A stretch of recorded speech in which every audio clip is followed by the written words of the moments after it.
On today's episode of Needed Conversations, we're starting a brand new series helping you to reset the rhythms of your marriage. It's called the Presence Pledge. And through it, we're challenging you to bring presence back as a priority in your marriage, both with God and your spouse. Stay tuned.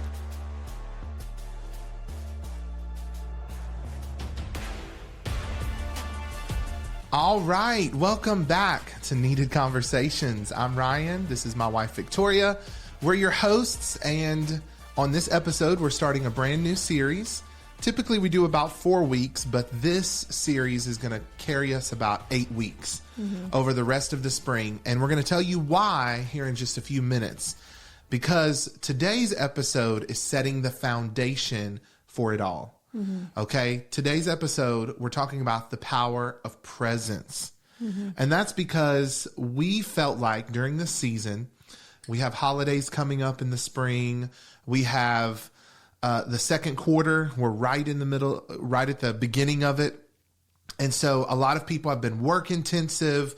They're heading towards the summer, the end of the school year, and it's time to refocus the rhythms of your marriage. So many of us get caught up in being work obsessed, being distracted, being stressed, to where we've added all of these things into the rhythms of our lives that are toxic and dysfunctional. So over the next several weeks, we're going to be talking about everything from a digital detox. We're going to talk to you about what the Presence Pledge is and why we've started it and why you should sign up for it. And we're going to be talking about how to set boundaries with extended family. We're going to be talking about parenting and setting boundaries around your home so that you have healthy rhythms, not just for you and your spouse, but for the whole family. Let me tell you, if you commit to staying with us over this next series, your marriage and your family is going to be radically transformed. What do you think, Viktoriya? I think a lot of people don't have accountability partners, so we want to be your accountability partner. A lot of people struggle to find even people within their circle that can keep them accountable because everybody is so busy, it seems. And we want to be that support system for you guys to make a decision. This is what we're going to do. We're going to be investing in our marriage, and it's going to be better for it. You're going to be better at parenting. You're going to have a better capacity for relationships. You're going to be more present with your spouse. That's really the ultimate goal. And we don't want to give you guys like the do's and the don'ts. It's really just creating small little changes throughout the season that's going to make a lasting impact lifelong. Yeah. So the reason why we call this the Presence Pledge is because you can go right now to moremostforever.com, and the banner at the top that says Presence Pledge, you need to click on that. What this is a digital detox and a rhythm reset for your marriage. So what you're going to do is get with your spouse and commit to signing this pledge digitally right there on the website and committing to the following over the next 8 weeks. You're going to be committing to setting some boundaries around technology. You're going to be committing to guarding the morning and the evening hours, 2 hours before bed and 2 hours when you wake up. And the reason why is because we believe that having presence at the center of your life, the presence of God and the presence of your spouse, it's what's going to cause everything in your life to flourish. Most of us don't realize it, but one little degree at a time over the course of a year or several years, if you've just let it go, we find these toxic rhythms start to encroach our marriage. And that means that you're on one pattern of behavior, oftentimes dysfunctional, distractive behavior, and your spouse is on another rhythm. And it's like you're playing at 160 beats per minute and she's going at 130 beats per minute. And you just can't find the way to sync up.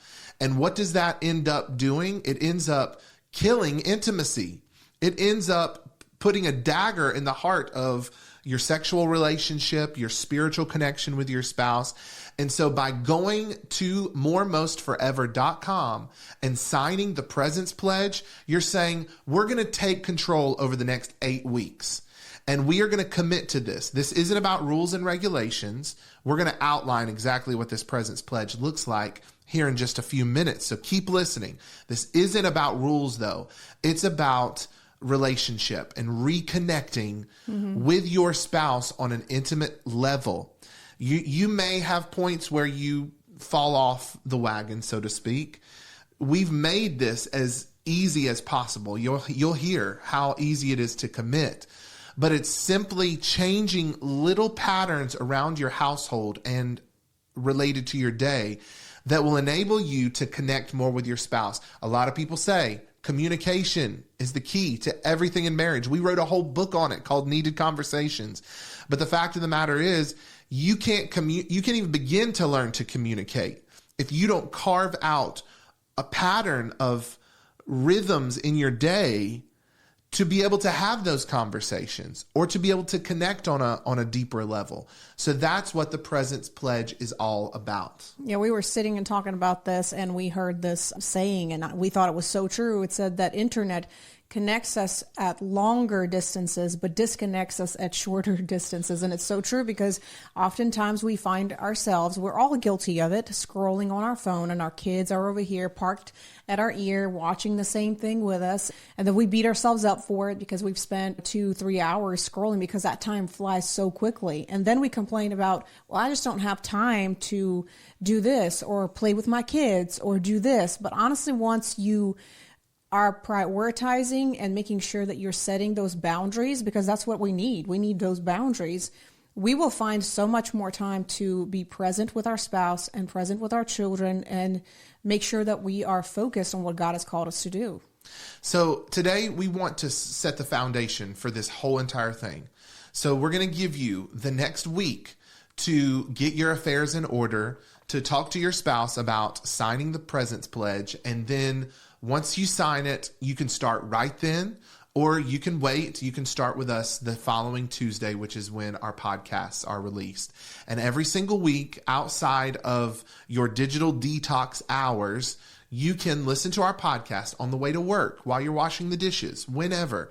We're not totally eliminating your phone and even social media. We're actually just trying to help you set parameters around it. We've done digital detoxes in the past that have been effective. We've done 3 days. We've done 7 days where it's a complete media blackout, everything from television, movies, phones. And those have been good, but inevitably we find ourselves slowly trickling into those same patterns. And I would say, I'm sorry to interrupt. No, go ahead. Partially it's because a lot of the work that we do is on social media. Yeah. And I know a lot of you guys that are listening or watching can relate, because a lot of you are on your computers and it's very hard to disconnect from that. So not only is it just social media, but it's your work. So oftentimes maybe your addiction is not necessarily with social media or scrolling, but you have a hard time just even cutting off your work hours. And so I the think phone that isn't scrolling. It is, you're giving ear to more of your work than you should. And then your family is suffering at the expense, especially your spouse who's sitting next to you. And you're like, well, we're going on vacation in about 4 weeks, so we'll reconnect then. Mm-hmm. But if you are not intentional about pursuing that, more than likely you will find a way to keep those conversations going, continue emailing, and not really disconnecting to really connect with your spouse. It just doesn't feel very intentional to where when that vacation actually happens, you're going to be sitting there and like twiddling your thumbs, because now it's going to be awkward. Because it's almost like, we what think do we do? that transformation happens because of big events. Yeah. And that mindset begins at the start of our marriage. Mm-hmm. We think that having this beautiful ceremony called a wedding is going to somehow set us up for a healthy marriage. And it's never the fact. Mm-hmm. Now, I think it's important to celebrate those milestones. I saw somebody, I think it's Chris Durso, he's a pastor, talk about, particularly in the church, but I think it's relevant here, the difference between deliverance and discipleship. Mm-hmm. So deliverance, it breaks the curse. Yeah. But discipleship breaks the cycle. Yeah. Let me say that again. Deliverance breaks the curse. Discipleship breaks the cycle. Mm-hmm. And everybody loves deliverance. Because it's instant. Yeah. We love the instant Somebody prays for us and yeah. boom, it's done. We scream, we cry, we do everything. The same thing about marriage. It's like we think, okay, we're going to go on a vacation and our marriage is going to turn around over a weekend.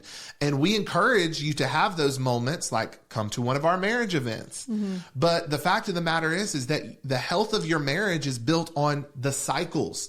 Mm-hmm. Either the toxic cycles that are going to destroy your marriage, or good ones, rhythms that we like to call it, that set your marriage up for success. That way, when you're going on vacation, you actually like one another on the way there, that you're not arguing on the drive, that you are basking in each other's presence, which is the whole core of this presence pledge. It's about bringing the ark of God's presence back into your house, rededicating yourself to the things of God. And then on the other hand, ushering back in a lifestyle of intimacy with your spouse. And discipleship, it's not about like works mentality again. It's about really a surrender. It's surrendering and setting things aside that are causing you to continue in those vicious cycles and causing you to avoid the actual issues that you're dealing with. Well, this is too much work, so I'm just going to like scroll and hopefully we don't have to address this. Like personally for me, one of the things that I started doing with my phone is I plug it up in my bathroom, of course, where I can hear the alarm because I have to get up in the morning to get the kids ready. And that actually makes me walk, which actually kind of stirs me up so that when I click the snooze button, my brain is already kind of awake and preparing to wake up. So I'll have 10 more minutes of snooze and then I get up and I feel like, I feel alert. Or sometimes you just scrolling. Get up. Or sometimes I just get up. But I feel like that, well, number one, there's health benefits to that because at one point I had like a lot of ringing in my ears. So I noticed moving a lot of electronics away from my head actually helped a lot. But I think it also helped me not to have to get on my phone and scroll and start opening up Facebook or, my sales or whatever else that I'm doing and start my day right away. And I'm bad. I'm the opposite. So I've been having my phone right next to my bed. My alarm goes off and I turn over and the notifications are already on the front page. You click it, all of a sudden you're in an email. Then you're on social media. Then you're on this. Then you are already letting an external force dictate the rhythm of your day. And I'm with you. This is going to be good for me, for us. So we're right there with you. A part of the presence pledge, this is one of the lines that you're committing to, is that you are going to keep your phones and devices at least 5 foot away from your bed. I get it. You use it for your alarms and so on. That's fine. But put it on your dresser at the far end of your room, or like she said, on the bathroom counter, so you can hear the alarm go off. Or if you really need to break an addiction to your device, maybe you need to go old school and get one of those alarms that you have to set on the side of your bed. It's going to change everything about your marriage. Just that one little incremental change is going to do so much more than you could possibly think. But the foundation for a lot of this is from Genesis chapter 3, verses 8. It says they heard the sound of the Lord God walking in the garden. And this was after they had fallen by eating of the tree of the knowledge of good and evil. But before then, it says that was a common occurrence, that it wasn't something that they dreaded like in this moment that they heard God and they were fearful because of what they had done. Before that, it says they walked with him in the cool of the day, that Adam walked with God with such intimacy.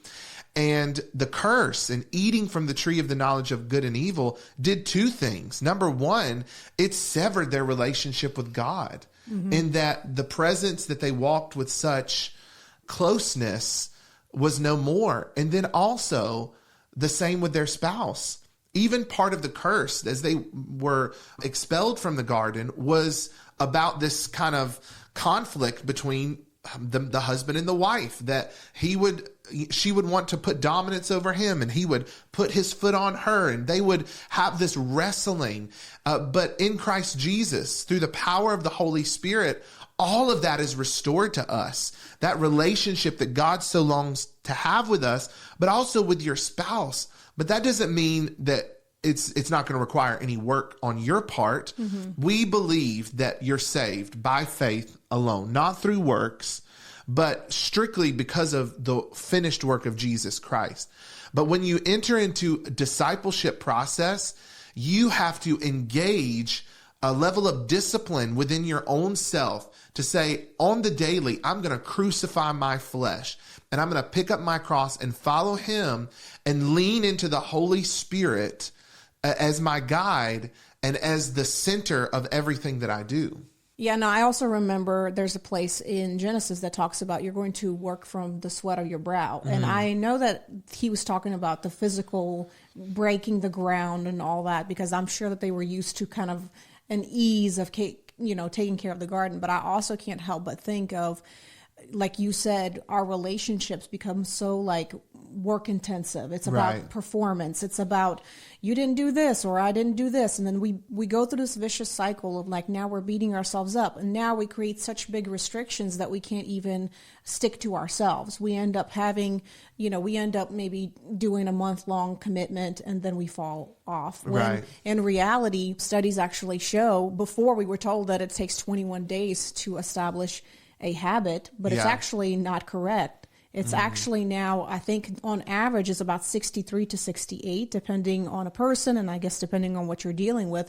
And this is why we wanted to do this 8-week-long process to get you guys started on this lifelong change. I'm telling you, just making small little adjustment, like let's say taking a walk every single day for 20 minutes, that all adds up throughout the week. You know what I'm saying? Most people think, especially if you're doing it with your spouse. Yeah.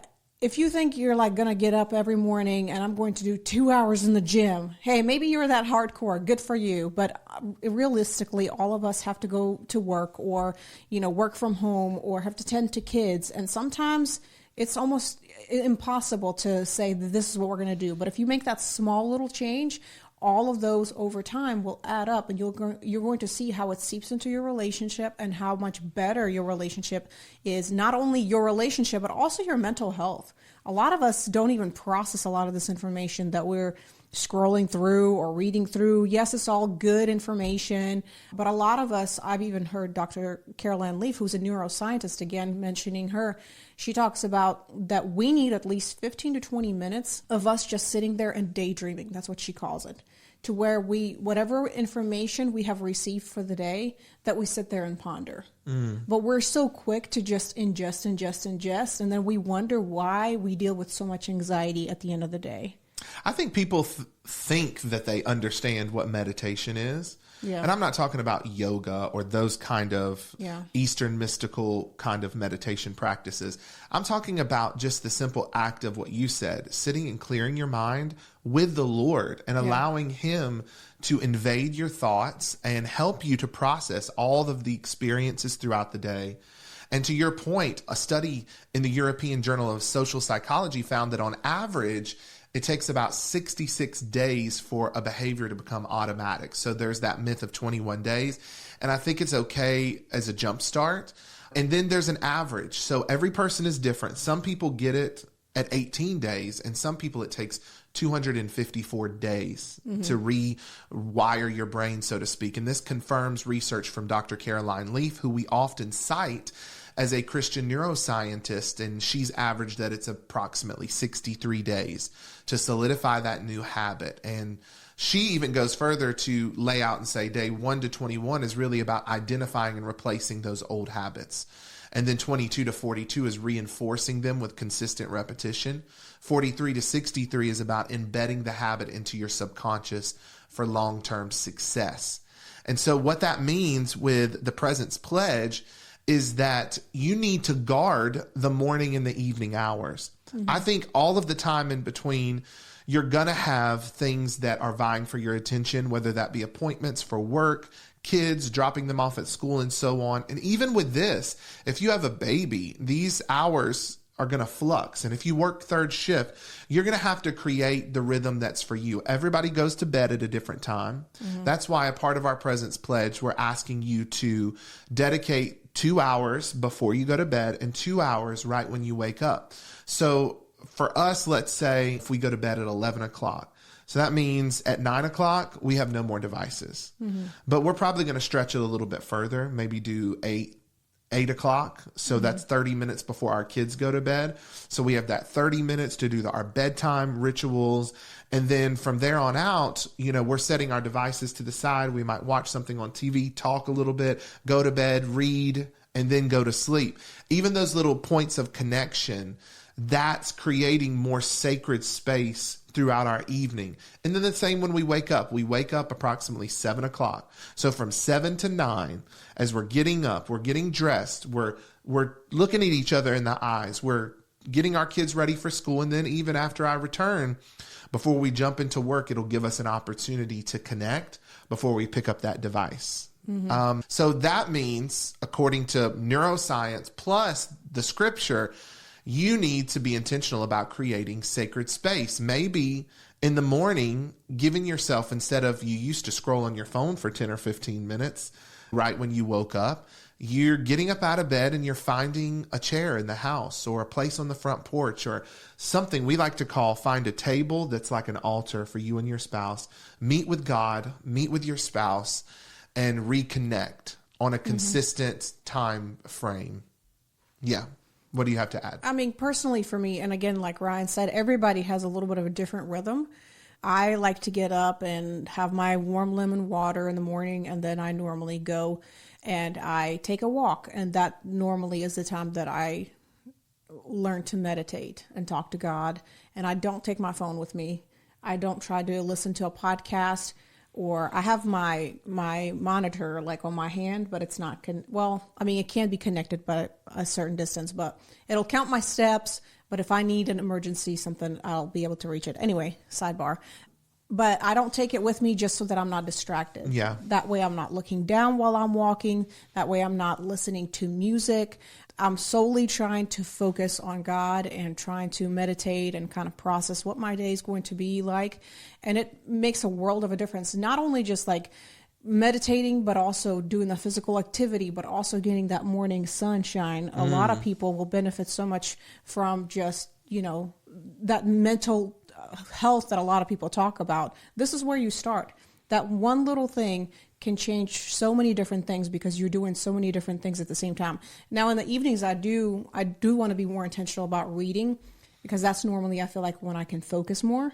So that will kind of be my personal challenge, because I feel like I love to go to bed reading the Word of God, because it helps me to fall asleep kind of meditating on something that I read. So everybody can have, a little bit of a different rhythm that they create, but something that you guys can agree to together.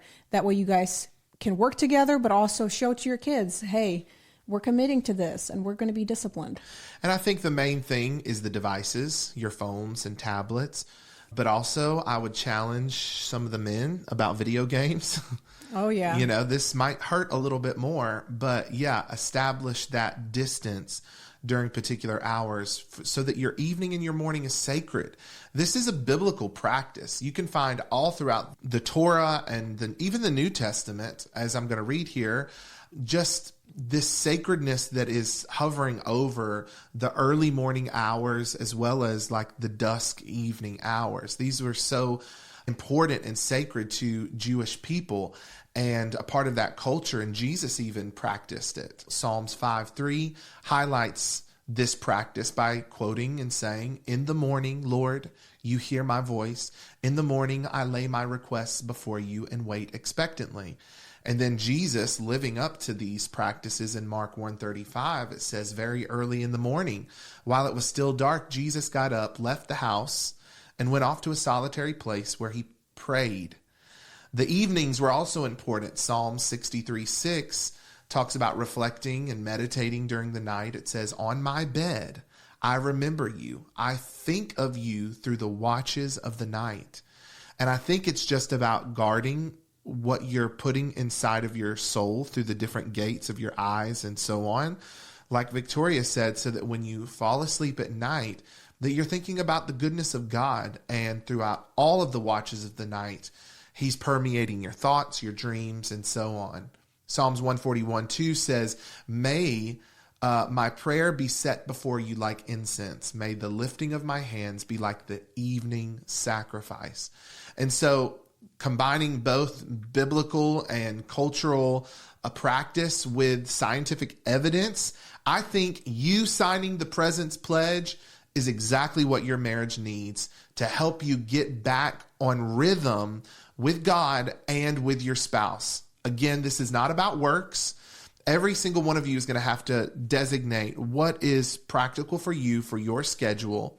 I know in total, majority of people go to bed around certain hours and they go to work at certain hours and so on. But we understand that there are different ways of life as far as your job and third shift and caring for newborns if you just had a baby or something like that. So all of those are exceptions to the rule. But this pledge, if you sign it with your spouse, it basically says, number one, we will prioritize presence over distraction.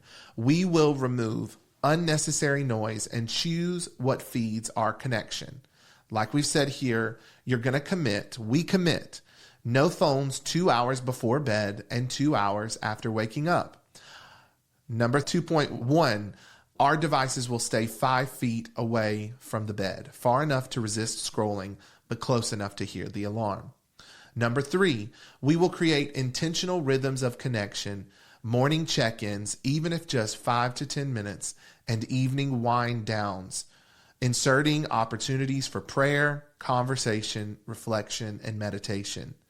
Number 4, we will not be legalistic, but we will be intentional. If we fail or slip up, we won't give up. We'll restart with grace.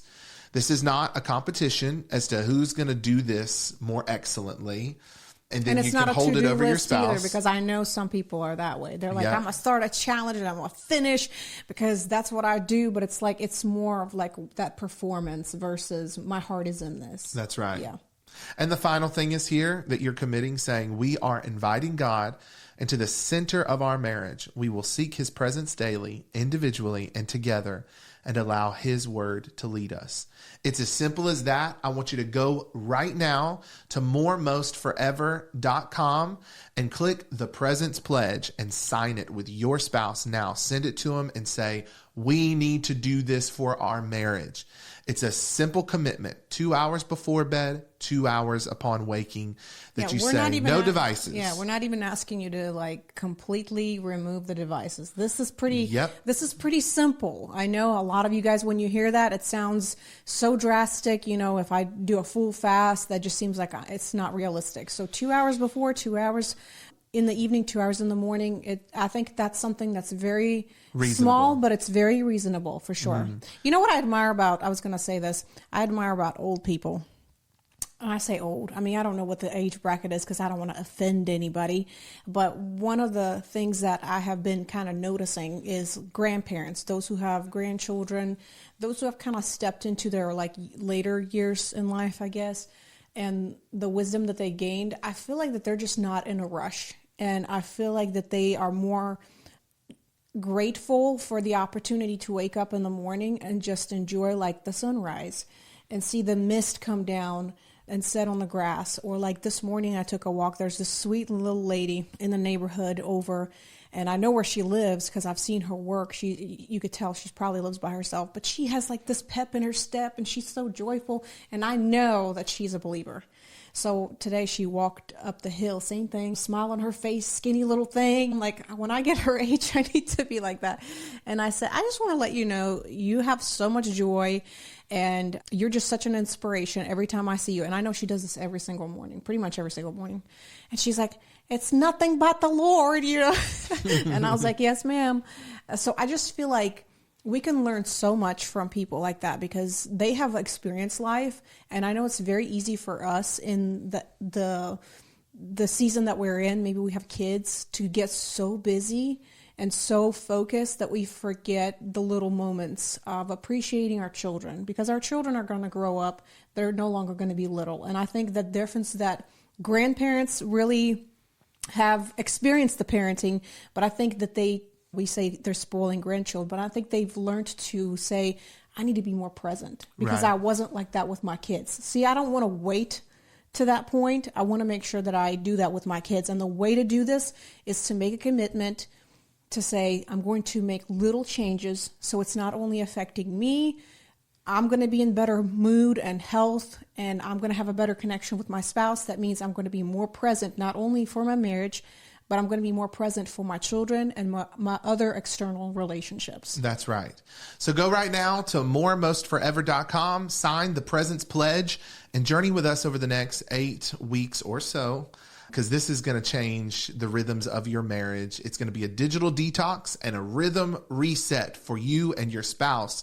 You can also text us 864-428-7131. Let us know you're taking the Presence Pledge.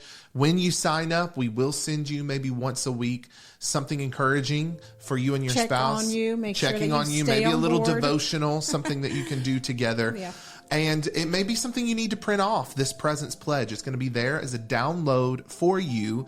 If you print it off, put it where your devices are. Put it in a frame or something. And it says the Presence Pledge, stick and it on both your of fridge. you sign it. Yeah, stick it on your fridge. How about that? Every time you open the fridge to eat, you're going to see that. This is my commitment. I was saying right where your devices go. Oh, true. To where you're create a little device station wherever in your bathroom or on your dresser or whatever, and just 5 feet away from your bed, there's the Presence Pledge, so that even once you're ready to pick up your phone, you say to yourself, this 2 hours have been good.